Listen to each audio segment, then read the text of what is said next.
निम्न समीकरण को सिद्ध कीजिए।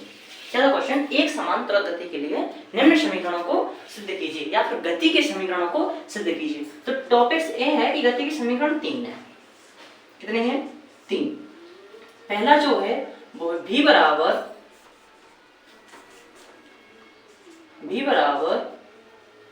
u plus at। क्या है?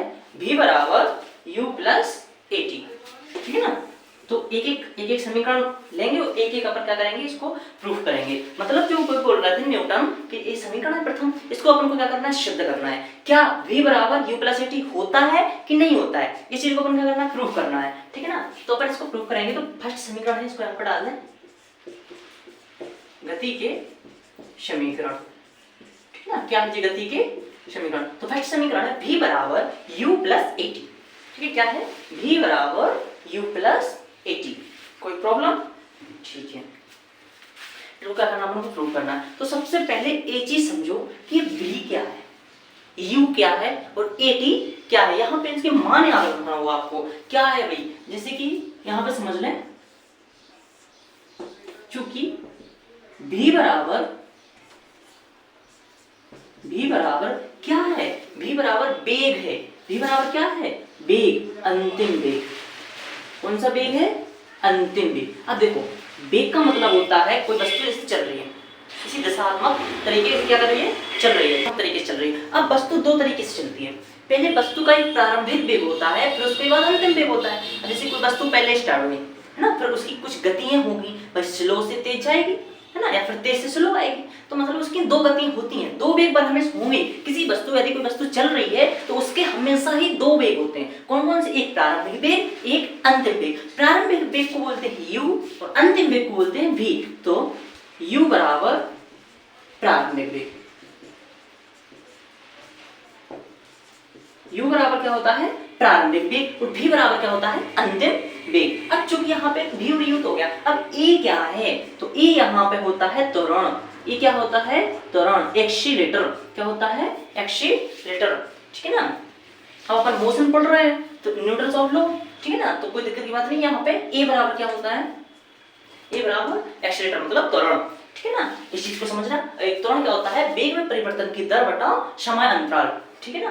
अब यहाँ पे t क्या है? t तो सभी को पता होता है कि t पर हमेशा टाइमिंग के लिए लिया जाता है, तो समय क्या है?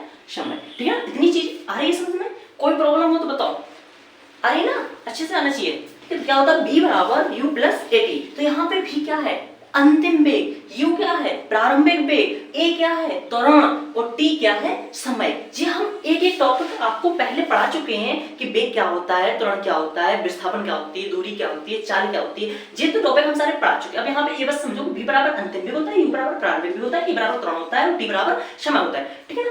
कोई प्रॉब्लम? ठीक है। अब यहाँ पे अपन चूंकि इसको प्रूव करना है, v बराबर u प्लस at होता है कि नहीं, ठीक है ना। इसको लेने के लिए सबसे पहले टॉपिक लेंगे। इसमें क्या लेंगे? सबसे पहले अपन टॉपिक लेंगे, चूंकि अपन a से उठाते हैं तो अपन को क्या चाहिए? a। तो यहाँ पे लिख लेंगे त्वरण बराबर क्या होता है? वेग में परिवर्तन की दर बटा समय अंतराल। क्या होता है? वेग में परिवर्तन की दर बटा समय अंतराल। क्या होता है? समय का अंतराल। मतलब त्वरण बराबर होता है वेग में परिवर्तन की दर बटा समय अंतराल। हमने आपको ग्राफी विधि, अच्छा दो विधियां होती हैं समीकरण को सीखने के लिए, पहली होती है ग्राफी विधि, दूसरी होती है गणितीय विधि। तो अपन यहाँ पे पढ़ रहे हैं गणितीय विधि। कौन सी विधि? गणितीय विधि। फिर अपन ग्राफी विधि भी समझेंगे,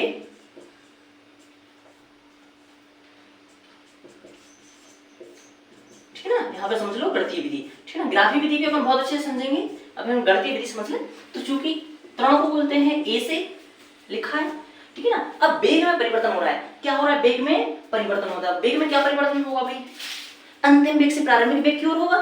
क्या होगा? अंतिम वेग से प्रारंभिक वेग की ओर, मतलब v2 माइनस v1। वेग में हमेशा परिवर्तन होता है तो क्या माना जाता है? क्योंकि एक सदिश दिशात्मक होता है तो v2 माइनस v1, ठीक है ना। तो क्या मान लें? v2 माइनस v1, ये तो वेग में परिवर्तन हो गया, ठीक है ना, बटा समय अंतराल। समय का अंतराल क्या होता है? समय का अंतराल बराबर हमेशा क्या होता है? t2 minus t1 one, T2 minus T1, इस चीज को समझ लो, ठीक है ना। क्या आ गया, V2 minus V1 upon T2 minus T1, इस चीज को समझ लिया, ठीक है ना। अब अपन इसके बाद में चलेंगे, चूंकि यदि अब देखो V1 क्या है, प्रारंभिक वेग, V2 क्या है, अंतिम वेग। यदि प्रारंभिक वेग क्या हो जाएगा, V1 से U होने पर, क्या होने पर, U होने पर, यहाँ पे कोई परिवर्तन नहीं हुआ है, सिर्फ इसका V1 को क्या दर्शा दिया, प्रारंभिक वेग U, क्योंकि प्रारंभिक वेग U को अपन ने पहले ले चुके हैं, तो V1 का क्या हो गया U, तथा V2 को V मान रखने पर, ठीक है ना, V2 का V मान रखने पर, तो क्या आ जाएगा, A बराबर V माइनस U बटा T2 माइनस T1। अब देखो भाई, प्रारंभिक वेग जब वस्तु कोई चलती है तो उसका प्रारंभिक वेग समय का मान शून्य होता है, क्योंकि उसके बाद तो वस्तु बढ़ेगी, प्रारंभिक मान जो शून्य होगा ना, तो उसके बाद तो वस्तु बढ़ेगी। जब वस्तु कोई बढ़ेगी नहीं तो टाइमिंग लगेगा नहीं ना, जब कोई वस्तु बढ़ेगी नहीं, अभी हमने ग्राफ से आपको बताया था, यदि कोई वस्तु बढ़ी नहीं तो उसमें समय लगेगा नहीं, तो समय नहीं लगेगा तो T1 का मान क्या हो जाएगा, जीरो, क्या हो जाएगा, जीरो। अतः T1 बराबर जीरो होने पर, T1 बराबर क्या होने पर, जीरो होने पर, तो A बराबर V माइनस U बटा T2 माइनस जीरो, क्या हो जाएगा, T2 माइनस जीरो, ठीक है ना। एनी प्रॉब्लम, कोई प्रॉब्लम हो बताओ, T2 माइनस जीरो, ठीक है ना। अब अपन यहां पे समझ लें, ठीक है ना, इसको रफ करते हैं।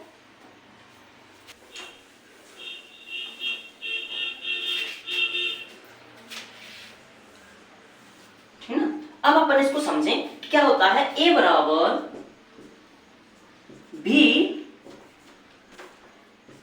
V माइनस U बटा T हो जाएगा, T2 हो जाएगा, क्या हो जाएगा, T2, क्या हो जाएगा, T2।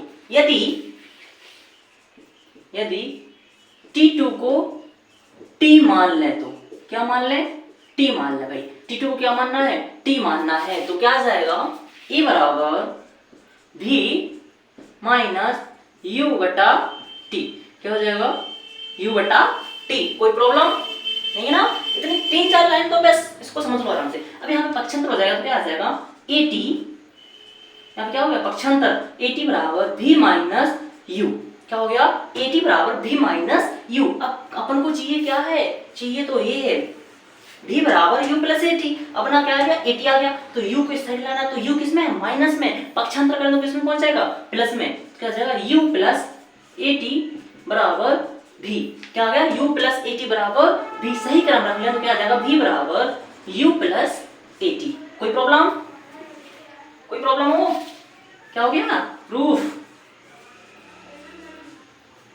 ठीक है ना।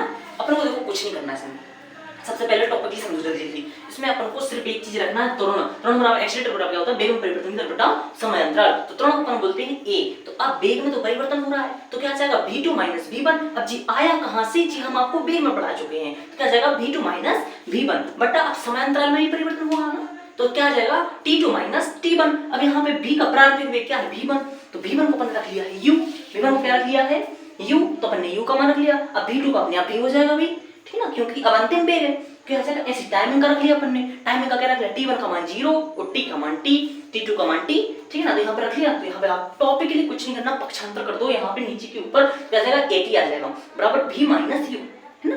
अब U क्या है, माइनस में तो प्लस में हो जाएगा, पक्षांतर होगा, यहाँ पे भाग में था तो गुणा में पहुंच गया, तो AT हो गया, ठीक है ना, AT बराबर V माइनस U, यहाँ पे पक्षांतर करने तो क्या आ जाएगा, U प्लस AT बराबर V। अब ठीक है, इसको सही क्रम लिख दो, तो V बराबर U प्लस